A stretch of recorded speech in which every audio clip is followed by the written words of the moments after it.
मैं भारत के 130 करोड़ से ज्यादा लोगों की तरफ से प्रत्येक सदस्य देश को बहुत बहुत बधाई देता हूं। भारत को इस बात का बहुत गर्व है कि वो संयुक्त राष्ट्र के संस्थापक देशों में से एक है। आज के इस ऐतिहासिक अवसर पर मैं आप सभी के सामने भारत के 130 करोड़ लोगों की भावनाएं इस वैश्विक मंच पर साझा करने आया। अध्यक्ष महोदय, 1945 की दुनिया निश्चित तौर पर आज से बहुत अलग थी। पूरा वैश्विक माहौल, साधन, संसाधन, समस्याएं, समाधान सब कुछ भिन्न थे। ऐसे में विश्व कल्याण की भावना के साथ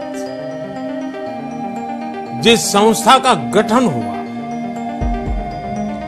जिस स्वरूप में गठन हुआ, वो भी उस समय के हिसाब से ही था। आज हम एक बिल्कुल अलग दौर में हैं। 21वीं सदी में हमारे वर्तमान की, हमारे भविष्य की आवश्यकताएं और चुनौतियां अब कुछ और है। इसलिए आज पूरे विश्व समुदाय के सामने एक बहुत बड़ा सवाल है कि जिस संस्था का गठन तब की परिस्थितियों में हुआ था, उसका स्वरूप क्या आज भी प्रासंगिक है? सदी बदल जाए और हम न बदलें तो बदलाव लाने की ताकत भी कमजोर हो जाती है। अगर हम बीते 75 वर्षों में संयुक्त राष्ट्र की उपलब्धियों का मूल्यांकन करें तो अनेक उपलब्धियां दिखाई देती हैं, लेकिन इसके साथ ही अनेक ऐसे उदाहरण भी हैं जो संयुक्त राष्ट्र के सामने गंभीर आत्ममंथन की आवश्यकता खड़ी करते हैं। ये बात सही है कि कहने को तो तीसरा विश्व युद्ध नहीं हुआ, लेकिन इस बात को नकार नहीं सकते कि अनेकों युद्ध हुए, अनेकों गृह युद्ध भी हुए। कितने ही आतंकी हमलों ने पूरी दुनिया को थर्रा कर रख दिया। खून की नदियां बहती रही। इन युद्धों में, इन हमलों में जो मारे गए वो हमारी आपकी तरह इंसान ही थे। वो लाखों मासूम बच्चे जिन्हें दुनिया पर छा जाना था, वो दुनिया छोड़कर चले गए। कितने ही लोगों को अपने जीवन भर की पूंजी गंवानी पड़ी, अपने सपनों का घर छोड़ना पड़ा। उस समय और आज भी संयुक्त राष्ट्र के प्रयास क्या पर्याप्त थे? पिछले 8-9 महीने से पूरा विश्व कोरोना वैश्विक महामारी से संघर्ष कर रहा है। इस वैश्विक महामारी से निपटने के प्रयासों में संयुक्त राष्ट्र कहां है? एक प्रभावशाली रिस्पांस कहां है? अध्यक्ष महोदय, संयुक्त राष्ट्र की प्रतिक्रियाओं में बदलाव, व्यवस्थाओं में बदलाव, स्वरूप में बदलाव आज समय की मांग है। संयुक्त राष्ट्र का भारत में जो सम्मान है, भारत के 130 करोड़ से ज्यादा लोगों का इस वैश्विक संस्था पर जो अटूट विश्वास है, वो आपको बहुत कम देशों में मिलेगा। लेकिन ये भी उतनी ही बड़ी सच्चाई है कि भारत के लोग संयुक्त राष्ट्र के रिफॉर्म को लेकर जो प्रोसेस चल रहा है, उसके पूरा होने का बहुत लंबे समय से इंतजार कर रहे हैं। आज भारत के लोग चिंतित हैं कि क्या ये प्रोसेस कभी एक लॉजिकल एंड तक पहुंच पाएगा? आखिर कब तक भारत को संयुक्त राष्ट्र के डिसीजन मेकिंग स्ट्रक्चर से अलग रखा जाएगा? एक ऐसा देश जो दुनिया का सबसे बड़ा लोकतंत्र है, एक ऐसा देश जहां विश्व की 18% से ज्यादा जनसंख्या रहती है, एक ऐसा देश जहां सैकड़ों भाषाएं हैं, सैकड़ों बोलियां हैं, अनेकों पंथ हैं, अनेकों विचारधारा हैं, जिस देश ने सैकड़ों वर्षों तक वैश्विक अर्थव्यवस्था का नेतृत्व करने और सैकड़ों वर्षों की गुलामी दोनों को जिया है। अध्यक्ष महोदय, जब हम मजबूत थे तो दुनिया को कभी सताया नहीं। जब हम मजबूर थे तो दुनिया पर कभी बोझ नहीं बने। अध्यक्ष महोदय, जिस देश में हो रहे परिवर्तनों का प्रभाव दुनिया के बहुत बड़े हिस्से पर पड़ता है, उस देश को आखिर कब तक इंतजार करना पड़ेगा? अध्यक्ष महोदय, संयुक्त राष्ट्र जिन आदर्शों के साथ स्थापित हुआ था और भारत की मूल दार्शनिक सोच बहुत मिलती जुलती है, अलग नहीं है।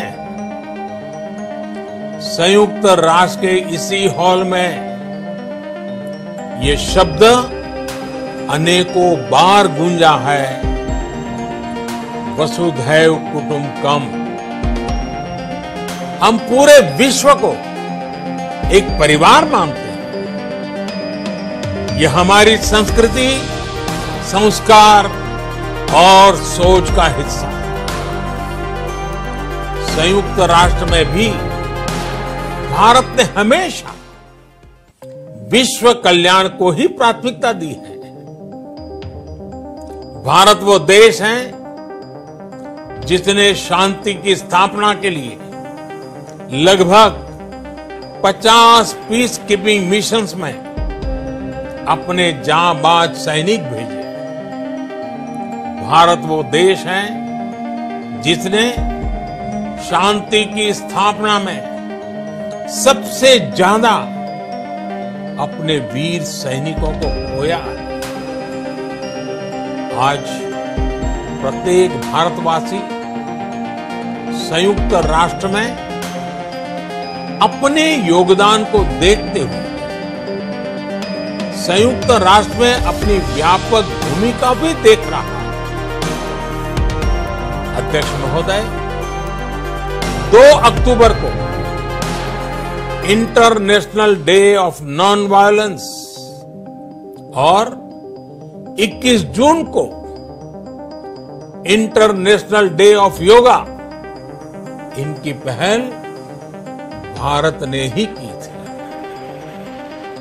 Coalition for disaster resilient infrastructure और इंटरनेशनल सोलर अलायंस, ये भारत के ही प्रयास है। भारत ने हमेशा पूरी मानव जाति के हित के बारे में सोचा, न कि अपने निहित स्वार्थों के बारे में। भारत की नीतियां हमेशा से इसी दर्शन से प्रेरित रही है। भारत की नेबरहुड फर्स्ट पॉलिसी से लेकर एक्ट ईस्ट पॉलिसी तक, security and growth for all in the region, इसकी सोच,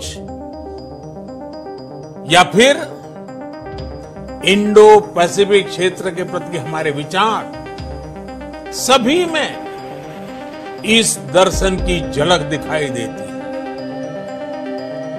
भारत की पार्टनरशिप का मार्गदर्शन भी यही सिद्धांत तय करता है। भारत जब किसी से दोस्ती का हाथ बढ़ाता है तो वो किसी तीसरे के खिलाफ नहीं होती।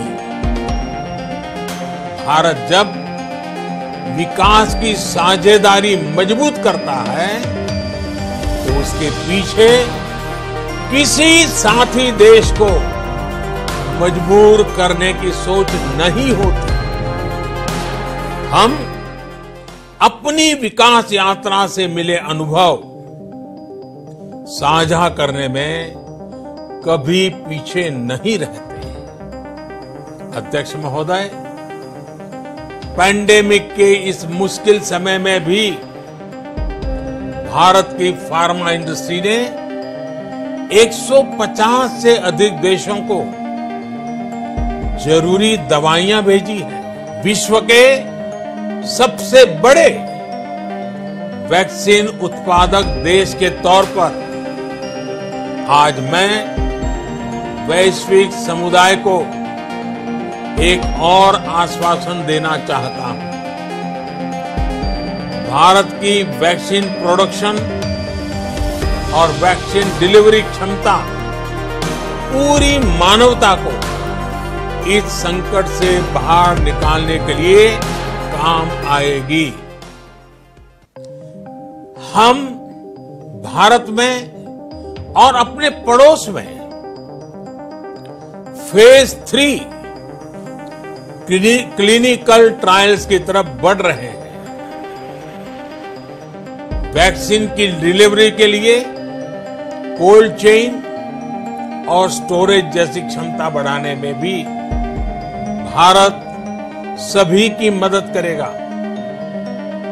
अध्यक्ष महोदय, अगले वर्ष जनवरी से भारत सुरक्षा परिषद के अस्थायी सदस्य के तौर पर भी अपना दायित्व निभाएगा।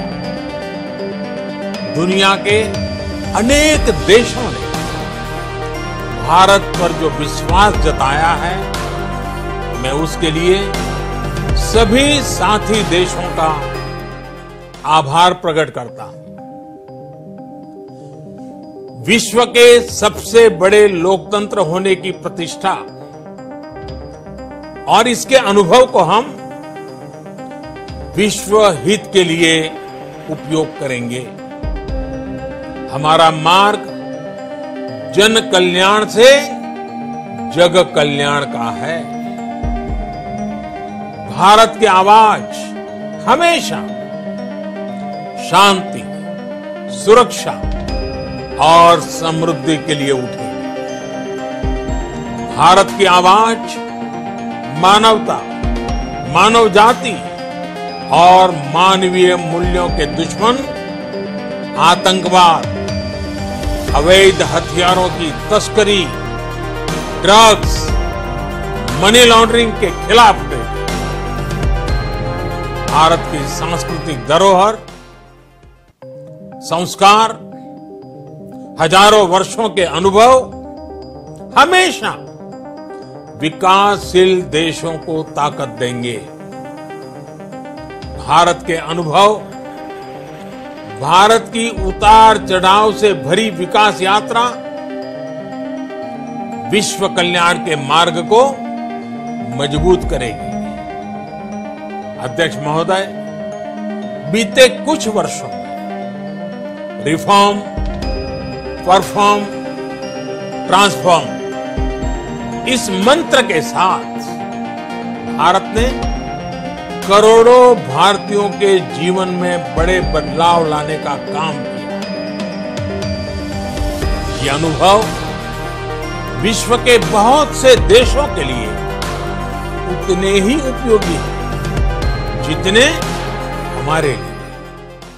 सिर्फ 4-5 साल में 400 मिलियन से ज्यादा लोगों को बैंकिंग सिस्टम से जोड़ना आसान नहीं था, लेकिन भारत ने ये करके दिखाया।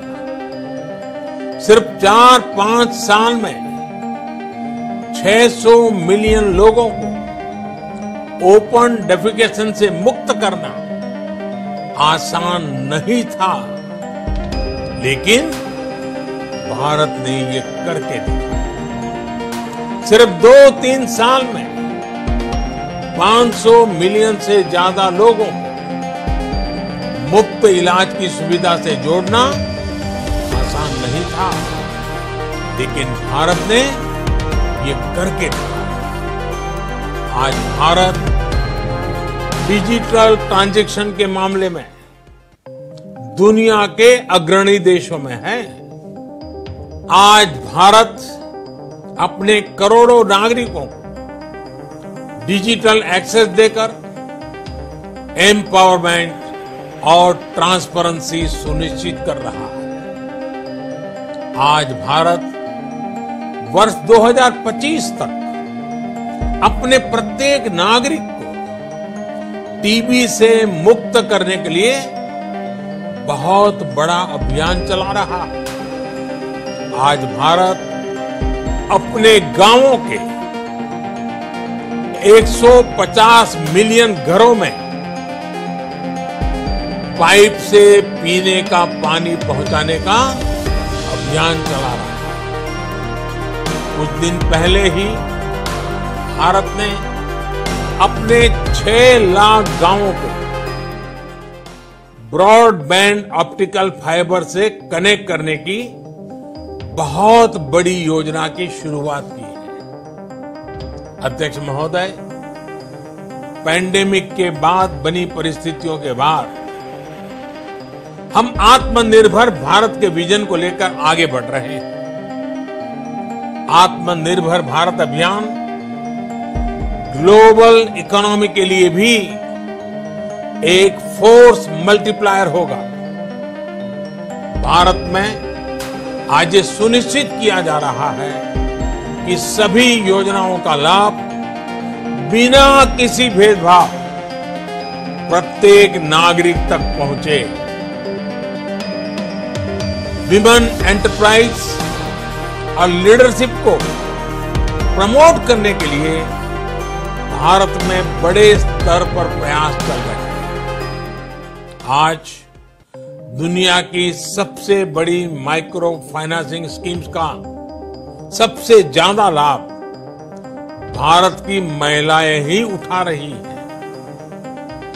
भारत दुनिया के उन देशों में से एक है जहां महिलाओं को 26 वीक्स की पेड मैटरनिटी लीव दी जा रही है। भारत में ट्रांसजेंडर्स के अधिकारों को सुरक्षा देने के लिए भी कानूनी सुधार दिए गए हैं। अध्यक्ष महोदय, भारत विश्व से सीखते हुए, विश्व को अपने अनुभव बांटते हुए आगे बढ़ना चाहता है।